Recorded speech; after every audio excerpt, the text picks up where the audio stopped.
Hoje eu vou gravar mais um vídeo sobre o cristão 8 ou 80. Por quê? Alguns acharam um absurdo eu ter falado sobre a Copa do Mundo.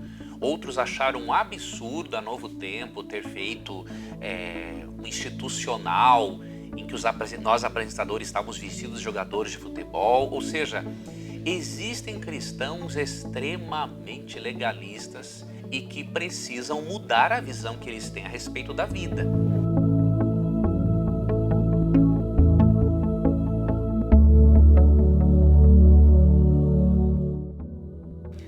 Eu já falei num outro vídeo, eu vou repetir esse pensamento inicial. Muito mais do que nos preocuparmos em fazer, precisamos nos preocuparmos em ser. Quando nos tornamos, quando somos cristãos, estudantes da Bíblia, amorosos e sábios, nós vamos fazer coisas amorosas e sábias. Então, quando a pessoa enfatiza muito o comportamento, ela não entendeu ainda que o Evangelho, primeiramente, faz uma transformação no meu interior para que eu reflita essa transformação de uma forma exterior. E como? Com amor. Porque em João 13:35, Cristo disse: nisto conhecerão que sois meus discípulos, se amarem uns aos outros.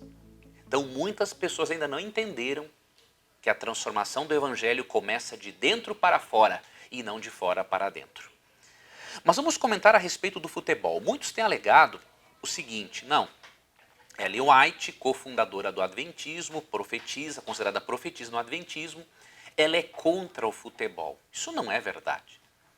O futebol, como nós o conhecemos, começou na Inglaterra por volta ali de 1863, são os dados que nós temos, também não temos todas as informações históricas. Ellen White morreu por 1915, então quando ela escreveu sobre o futebol, que foi antes, obviamente ela escreveu, você vê claramente no contexto da citação dela, ela falando do futebol americano, por causa da violência, por causa da brutalidade do esporte, ela não recomendava esse tipo de atividade esportiva. Agora, o brincar com a bola, se tiver critérios, Ellen White nunca condenou.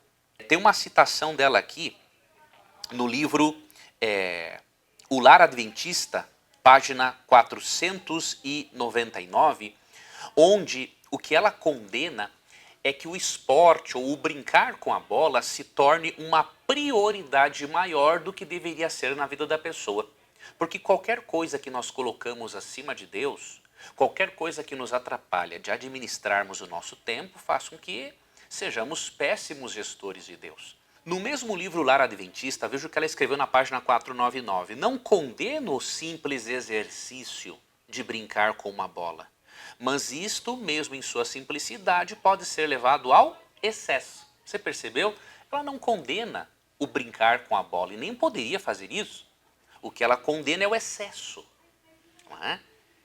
E ela condena também nas suas citações aquela competição brutal, aquela competição que faz querermos pisar, digamos assim, nos outros para ganharmos algo. Não condena a competição saudável, porque a competição saudável faz parte da nossa vida.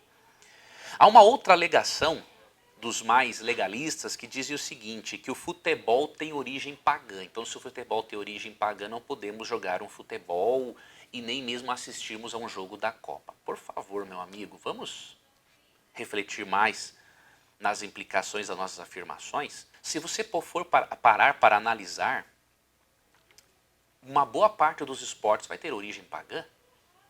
Correr, nadar. Quem garante para você que a natação não tem origem pagã? Quem garante para você, quer ver um outro exemplo? Flores. Você já não foi em velório e não viu pessoas levarem flores? Isso é um costume pagão. Quer ver uma outra coisa? Aliança de casamento. Isso é um costume pagão. Os romanos criam que por este dedo aqui passava a veia do amor e que se você tiver uma aliança, isso vai trazer sorte no amor. Então isso é pagão. Se você vai usar esse critério para fazer ou deixar de fazer algo, então você deveria até mesmo ter cuidado com a televisão que você assiste, porque pode ser que ela tenha sido criada, fabricada por um pagão. Pode ser que a roupa que você esteja usando tenha sido feita por um pagão. E se a internet foi feita por um pagão? Você está usando algo feito por um pagão? Então você percebe, é uma tremenda bobagem nós avaliarmos algo simplesmente por sua origem. Nós temos que avaliar tanto a origem quanto o princípio. Qual é o princípio hoje utilizado por uma aliança de casamento? Você identificar que você é casado. Foi criado por um pagão? Foi, mas eu uso-a de uma forma diferente. Flores num velório foram criadas por pagãos. O costume é pagão, mas nós usamos com outro significado. É a mesma coisa um esporte. Ele pode ter sido criado num contexto pagão, mas ele pode ser usado com um propósito diferente. Eu me lembro de uma vez uma pessoa que disse, por exemplo, que não deveríamos jogar basquete porque ao arremessar a bola no cesto, aquilo simbolizaria a fertilização de um deus fertilizando uma outra deusa. Ou seja, umas viagens assim na maionese que não dá para entender como que um cristão pode acreditar numa coisa dessa. Então você não avalia algo só pela origem dela, mas pelo princípio que está por trás. A Bíblia se utiliza de imagens, de figuras, se utiliza do esporte como exemplo para a nossa caminhada cristã. Eu vou deixar aqui para você vários textos bíblicos na descrição, onde textos são usados tendo o esporte como exemplo para poder ensinar a lição espiritual que Deus desejava nos transmitir. Você vai ver então na descrição do vídeo vários textos bíblicos em que os autores, especialmente Paulo no Novo Testamento, usa como exemplo, usa o esporte como exemplo para falar da luta cristã, da vitória, da corrida que devemos traçar em nosso preparo para a segunda vinda de Cristo. Então você usar um esporte devidamente não é nenhum problema. Por exemplo, muitos ficaram bravos porque a Novo Tempo fez uso do futebol para gravar o institucional. Isso não tem nada a ver. Vá para Atos capítulo 16.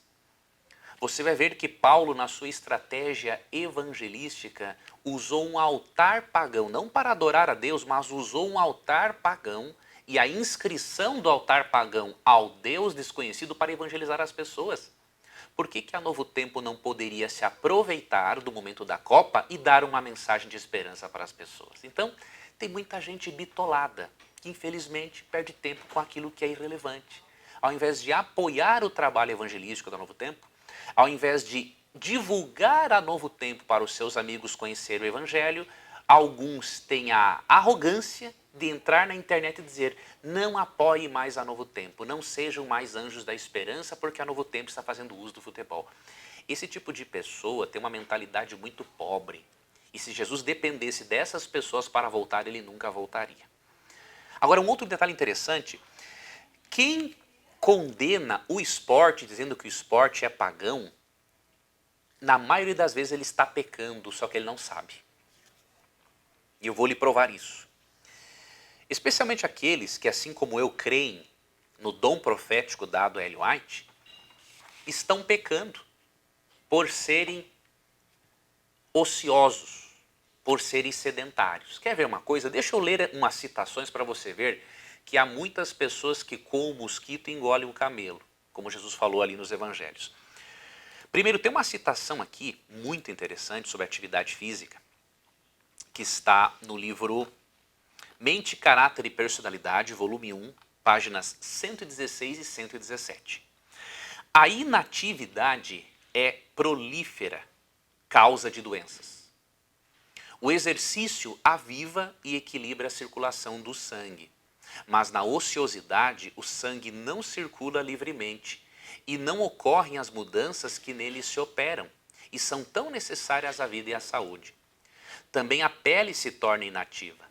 As impurezas não são eliminadas, como seriam se a circulação houvesse sido estimulada por vigoroso exercício. A pele conservada em condições saudáveis e os pulmões alimentados com abundância de ar puro renovado.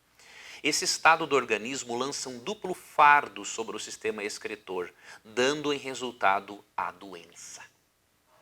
Então ela fala que a falta de atividade física, o sedentarismo, é uma grande causa de doenças. E mais, ela chega a dizer que a falta de exercício físico é pecado. Você sabia disso? Vou ler aqui para você o que está no livro Conselhos sobre Saúde, página 41. Ao negligenciarmos fazer exercício físico, ao sobrecarregarmos a mente ou o corpo, desequilibramos o sistema nervoso. Ou seja, a falta de exercício físico sobrecarrega a mente, sobrecarrega o corpo, porque dificulta a circulação, e então sobrecarregamos o sistema nervoso. Continua. Aqueles que assim encurtam a existência, como? Não fazendo atividade física, não fazendo exercício físico, né? E sobrecarregando a mente e o corpo, desatendendo as leis da natureza, são culpados de roubo para com Deus. Não temos nenhum direito de negligenciar ou fazer mau uso do corpo, da mente ou das energias, os quais devem ser utilizados para oferecer a Deus um devotado serviço. E aí eu lhe pergunto, se corrida, natação fazem parte dos jogos gregos, faziam parte da cultura grega, se futebol foi criado num meio secular, se andar de bicicleta também tem origem pagã, se o basquete também é de origem pagã, eu lhe pergunto, que tipo de atividade você faz? Você acha que só a caminhada adianta? Ela é importante, mas ela fala muito aqui de exercício vigoroso, pelo qual você sue bastante. Então veja, muitas vezes o fanático, ele come o mosquito e engole o camelo. Ele diz que não deve se fazer nenhum tipo de esporte porque tem origem pagã, mas ele não atenta que a falta de atividade física é pecado. Ele não consegue perceber que por ele ser ocioso e sedentário, ele está pecando. E a pessoa é tão cega naquilo que ela acredita, para não permitir que o Espírito Santo a ensine, que ela não considera um outro dado. A pessoa muitas vezes não busca informação. É comprovado que uma pessoa fumante que faz atividade física, ela tem mais tempo de vida que um vegetariano sedentário. Veja, não interprete me dizendo que eu estou dizendo para fumar ou para comer carne. Não estou dizendo isso. Tá, ok? Eu estou dizendo que o indivíduo que fuma, mas faz atividade física, tem mais tempo de vida que você, que é um vegetariano e sedentário. É simples assim. Isso é científico, isso é mais do que comprovado. Eu estou dizendo para fumar, não. Eu estou dizendo que, se nós queremos ter saúde, nós precisamos aceitar, colocar em prática todos os remédios, os 8 remédios naturais de Deus. Eu devo ser vegetariano, sim. Devo buscar o vegetarianismo. Devo não fumar, para não desenvolver câncer. Devo ser temperante. Devo respirar ar puro. Devo fazer um monte de coisas. Mas a alimentação é uma ponta do iceberg. Os 8 remédios naturais mencionados por Ellen White são vários, como eu mencionei, inclusive exercício físico. Então perceba, meu irmão, pare de coar o mosquito e de engolir o camelo. Pare de falar mal dos esportes saudáveis.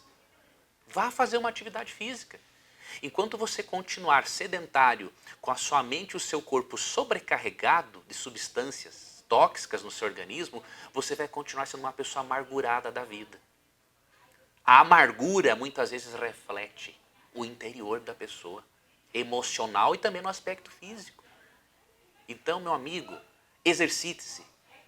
Procure uma atividade física saudável, sem a competição excessiva. E aí você vai ter uma mente mais clara para discernir os propósitos de Deus. Aí sim, a sua alimentação saudável vai fazer uma grande diferença na sua vida.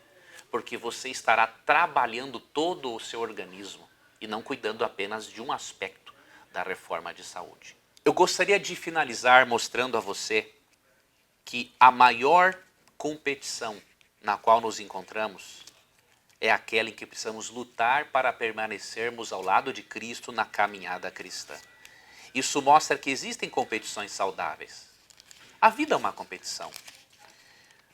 Infelizmente, depois do pecado, muitos ganham, outros perdem. Se você vai fazer um vestibular, para você poder ir para a universidade, alguns vão ter que perder, outros vão ganhar. É assim que a vida funciona hoje. Então nós precisamos não evitarmos a competição em si, mas escolhermos competições saudáveis. Não violentas, que não agridam o corpo ou a mente daquele que também é imagem e semelhança de Deus como eu. Então precisamos não evitar a competição, mas escolher competições saudáveis. E aí o apóstolo Paulo diz que nós podemos e devemos, inclusive na carreira cristã, competirmos de uma forma saudável. Vou ler aqui para você 1 Coríntios, capítulo 9, versículo 26. Vou ler a partir do versículo 25. Ó. O atleta precisa ser disciplinado sobre todos os aspectos. Veja, ele está usando o exemplo de um atleta. Agora, Paulo é um pagão por fazer isso? Não é. Ele se esforça para ganhar um prêmio perecível. Nós, porém, o fazemos para ganhar um prêmio eterno. Ele fala, enquanto que o atleta, ele não está condenando o esporte, mas está dizendo o seguinte, enquanto o atleta se disciplina e se esforça por um prêmio perecível, nós devemos, como atleta, nos disciplinarmos para ganharmos um prêmio que é eterno. E no verso 26, ele diz assim, por isso não corro sem objetivo. Olha, agora o atletismo aqui, não é? Nem luto como quem dá golpes no ar. Olha, a luta. Disciplino meu corpo como um atleta, treinando para fazer o que deve, de modo que depois de ter pregado a outros, eu mesmo não seja desqualificado.